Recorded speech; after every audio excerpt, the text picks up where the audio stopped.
7 billion textbooks. Now, here's the thing.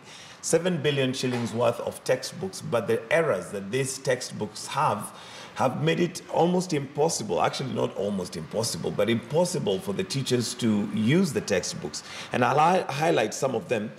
For example, there are errors in calculations. You have, you know how in mathematics you're given a formula, then given the calculation. You find that the formula given and the calculation done are different, such that the answer given is for a different question. It may be the correct answer, but for a different question.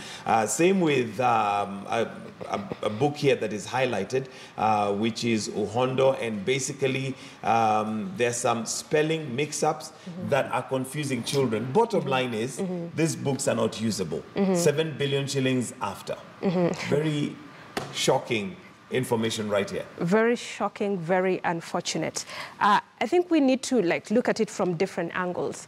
Is it an issue where the people who are developing the books are the ones who, created these problems from the onset, so that it is not a printing problem, it is a problem of the people who put together the books? If that is the case, then that is something that we really need to take seriously, because the people who are then charged with the responsibility of being able to put content out are not doing the right kind of thing. But the other thing we need to appreciate is the fact that when they introduced this, program on this project of being able to give textbooks to the students and all students, then I think that it was a project that was, introduced in a rush. I heard someone saying that because of the volumes and volumes of books that they had to put out for the students, the pressure that was on the printing, was not the firms, even the printing firms in this nation were not able to deal with, this kind of workload. And I think these are some of the things that, are bringing in these errors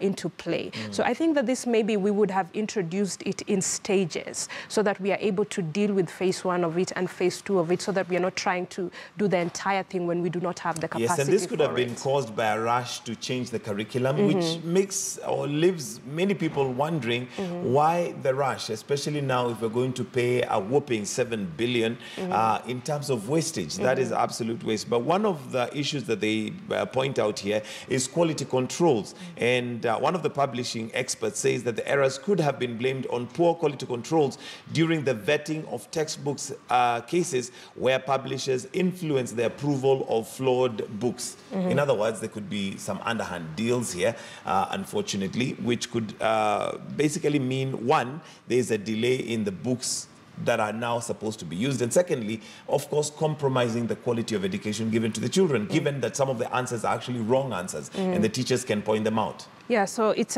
a mix and a play of different kinds of things, which maybe we need to get to the very bottom of it and be able to recognize what the problem is. And is it a group of people that are just trying to make something and make a kill out of this entire system? And of course, we know that when there is an this kind of huge amounts that are attached to this kind of project, then there will be people of interest who will come into play.